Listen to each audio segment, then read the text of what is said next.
नमस्कार विद्यार्थी मित्रांनो, तर माझ्या YouTube चॅनलमध्ये मी तुमचं सहर्ष स्वागत करीत आहे. तर तुमच्यासाठी एका महत्त्वपूर्ण विषयावरती व्हिडिओ घेऊन आलो आहे. तो म्हणजे महाराष्ट्र शासनाच्या महसूल विभागामध्ये जी भरती प्रक्रिया सुरू आहे, तलाठी भरती प्रक्रिया सुरू. तर त्याच्यामध्ये एक एफ-आय-आर झालेली आहे. तर त्याची तुम्हाला माहिती सांगणार आहे. त्याच्यामध्ये 3 विद्यार्थ्यांना काय केलेलं आहे, की कॉम्प्युटरचा दुरुपयोग करण्यासंदर्भात काय केलं, की त्याच्यावरती त्यांना पकडण्यात आलं आहे. त्यांच्यावरती एफ-आय-आर केलेली आहे. तर याची तुम्हाला माहिती सांगणार आहे, की काय केस आहे, काय प्रकरण आहे, हे सगळ्यांची तुम्हाला माहिती सांगणार आहे. त्यामुळे व्हिडिओ शेवटपर्यंत पहा. आणि माझ्या चॅनलवर नवीन असाल तर प्लीज चॅनलला सबस्क्राईब करा. आता बघा, हे महाराष्ट्र शासनाचं पोर्टल आहे महाराष्ट्र पोलिसांचं. तर इथं जर तुम्ही जाल, तुम्ही स्वतः चेक करू शकता. मी कसं चेक करतो त्याच्यानुसार काय कारण की 30 तारखेची एफ-आय-आर आहे ती. मी ते हे दाखवतो तुम्हाला. आता इथं आल्यानंतर तुम्हाला एफ-आय-आर दिसतील. आता सपोज मी 1 एप्रिल किंवा 2 एप्रिलपर्यंतचा करतो. हे पेज रिफ्रेश करतो मी एकच मिनिट द्या. ओके, रिफ्रेश केल्यानंतर बघा ही हे जळगावची एफ-आय-आर आहे. जळगावमध्ये झालेली एफ-आय-आर आहे.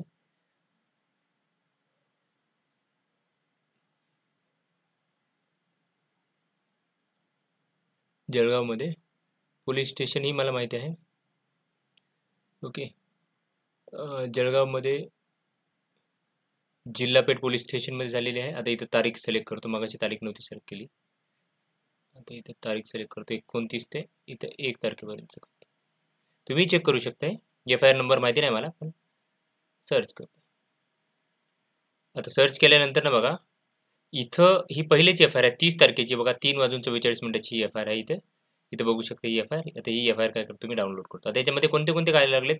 भारतीय दंड संहिता 1860 नुसार 34,420 ओके. आणि महाराष्ट्र विद्यापीठाच्या मंडळाचे इतर याच्यानुसार जर पाहाल तुम्ही एफ-आय-आर नंबर इथं आहे हा.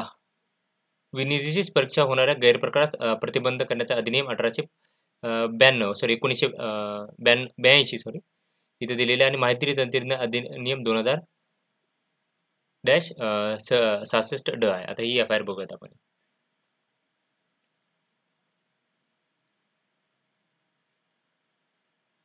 एफ-आय-आर डाउनलोड होईल ही. एफ-आय-आर डाउनलोड झाली की मी तुम्हाला दाखवतो. झालेलीच आहे डाउनलोड ही. ओके, झाली. आता ही पब्लिश एफ-आय-आर आहे. प्रकरण काय आहे सगळी माहिती तुम्हाला मी सांगणार आहे. तत्पूर्वी माझ्या चॅनलवर नवीन असाल तर प्लीज चॅनलला सबस्क्राईब करू शकता. आणि व्हिडिओ आवडला असेल तर प्लीज चॅनलला हे करा, व्हिडिओला लाईक करून द्या. ओके, ही एफ-आय-आर आहे. ही एफ-आय-आर तुम्हाला माझ्या टेलिग्राम चॅनलवरती भेटून जाईल. तर बघा, याच्यानुसार जर बघितलं तुम्ही तर ही एफ-आय-आर आहे. ओके. तर जळगावमध्ये एफ-आय-आर नंबर दिलेला आहे. जिल्हा पेठ पोलीस स्टेशन 2024चं तारीख दिली आहे, सगळं दिलेलं आहे. बघा, अधिनियम कोणते कोणते लागले, की भारतीय दंड संहिता 1860 नंतर कलम 34, त्याच्यानंतरनं 420चा लावलेला आहे. त्याच्यानंतरनं महाराष्ट्र विद्यापीठाच्या मंडळाच्या याच्यात करणाऱ्या गैरप्रकारासाठी 7 नंबरचं कलम आहे. त्याच्यानंतर 8 नंबर लावलेला आहे. त्याच्यानंतरनं मैत्री तंत्रज्ञानाचं कलम जे आहे ते 66 ड याच्या अंतर्गत लावलेलं आहे. तर आपला मेन मुद्दा जो आहे त्यांनी एक्झॅक्टली काय केलेलं आहे ते समजेल आपल्याला. तर बघा, याच्यामध्ये जिल्हाधिकारी कार्यालयाने काय केलेलं आहे, की ही जाहिरात जी आहे काय केली, की सॉरी ही एफ-आय-आर टाकलेली आहे. जाहिराती म्हणजे जिल्हाधिकारी कार्यालयाने तहसीलदारालाही केलं होतं. तर बघा आता जे कंप्लेंट आहे ती कोणी केली? ज्योती गुंजाळ यांनी केलेली आहे. ओके. आता पुढे जाऊयात. बघा, वर्तमान पत्ता काय, की तहसीलदार आहे त्या स्थायी पत्ता तहसीलदार जिल्हाधिकारी कार्यालय जळगाव यांनी काय केलं, की ही तक्रार यांच्यामार्फत नोंदणी केलेली आहे.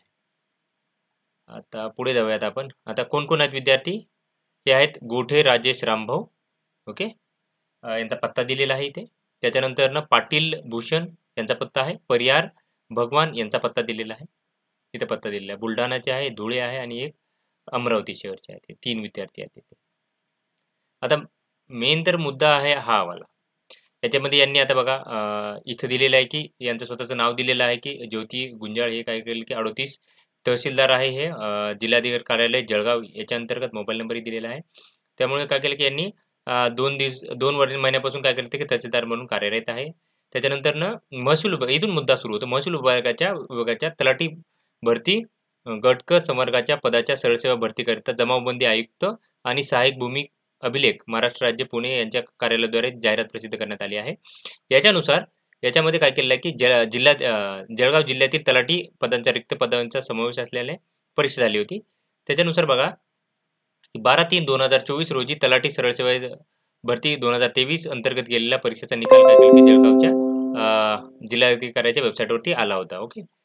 आणि त्याच्यानुसार संशयित जे आहेत त्यात गेठेर राजेश, त्याच्यानंतरनं त्यांचा मोबाईल नंबर दिलेला आहे. 118.20 मार्कांसह बघा 118.20 मार्कांसह. त्याच्यानंतर पाटील भूषण यांचे जे आहे ते आहेत 204 मार्क आहेत त्यांना. 204 मार्क आहेत. त्याच्यानंतर तिसरे जे आहेत ते आहे परिहार भागवत यांना जे आहे ते 197.11 गुण आहेत. यांना काय बोलतो की एवढे गुण संसदाच्या नावासमोर जमाबंदी आयुक्त कार्यालयात पुणे यांच्याकडून स्टार मार्क केलेला होता. तर त्याच्यानंतर स्टार मार्क दर्शनाला 3 उमेदवाराचा निकाल राखीव ठेवण्यात आला असून त्याच्यानंतर बघा 14/3/2023 रोजी सदरची निकाल यादी प्रसिद्ध करण्यात आली होती आणि 22/3/2024 रोजी कागदपत्र तपासण्यासाठी हे बोलवण्यात आलं होतं. त्याच्यानंतर बघा सांगत आहे की माननीय जिल्हाधिकारी जळगाव यांच्या वेब कॅबिनेट ईमेलनुसार पुढील संशयित उमेदवार यांच्या नावासमोर suspected identified as outlier from audit logs and other data analysis असा शेरा आहे. म्हणजे या विद्यार्थ्यांनी काय केलेलं आहे की जे हे केलेलं आहे कम्प्युटर ते बाहेरचं कम्प्युटर कुठलं तरी यूज करून काय केलेलं आहे की डेटा हे केलेलं आहे ॲक्सेस केलेला आहे असं होतं. ओके. ॲक्सेस करतो असा शेरा आहे आणि त्याच्यानुसार बघा की हे त्याने 3 उमेदवाराला समक्ष बोलून काय केलेलं होतं की त्यांनी गैरप्रकार केले का कोणत्या अवैध मार्गाचा अवलंब करून सोडवली आहे अशी विचारपूस करता त्यांनी उडवाउडवीची उत्तरे दिली आणि त्याच्यानंतर काय केलं की उमेदवारांची पडताळणी आणि चौकशीमध्ये समाधानकारक उत्तरे दिली नाहीत. त्यामुळे काय केलं की FIR काय केली की हे करण्यात आली होती. त्याच्यानुसार जिल्हाधिकारी कार्यालय जळगाव यांच्या कार्यालयास वेब कॅबिनेटवर मान्य जमाबंदी आयुक्त कार्यालयाकडून तलाठी भरती परीक्षा देते संबंधित 3 उमेदवारांचे ऑडिट लॉग ॲनालिसिस रिपोर्ट प्राप्त झाला आहे आणि याच्यानुसार काय केलं की ऑडिट लॉग रिपोर्ट ॲनालिसिसनुसार वरील 3 उमेदवारांनी केंद्रामध्ये 3 प्रश्नपत्रिका संगणकावर किती वेळा सोडवले आहे. तसेच 3ही उमेदवारांना कमी कालावधीत प्रश्न उत्तरे सोडवल्याचा रिपोर्ट दिसून येत आहे. सर्वसामान्यपणे उमेदवारांना प्रश्नपत्रिका सोडवण्याकरता नेमून कालावधी लागतो. यावरून काय करायचं की 3 उमेदवारांनी अन्य संगणकीय गैरमार्गाचा अवलंब केल्याचा संशय आहे. आता यांनी काय केलेलं आहे यांनी कुठून तरी ॲक्सेस केला असेल, यांच्याकडे आन्सर की असेल काहीतरी असेल त्याच्यामुळे काय केलं की 40 मिनिटात त्यांनी पेपर सोडवला आणि शांत बसले. त्याच्यानुसार काय केलं होतं बघा की याच्यानुसार काय केलं की विरोधात जे इथं हे दिलेलं आहे त्याच्यानुसार तक्रार देण्यास प्राधिकृत केल्यामुळे मी आज संशयित आता यांना काय केलं होतं जिल्हाधिकारी कार्यालयाने तक्रार द्या असं सांगितलं होतं. तर या 3 जणांसंबंधात काय केले की तक्रार दाखल करत आहे. माझी वरील हे यांची हे आहे. ओके. तर ही FIR तुम्हाला माझ्या टेलिग्राम चॅनलवरती काय करून की भेटणार आहे. ॲज इट इज तुम्हाला भेटेल.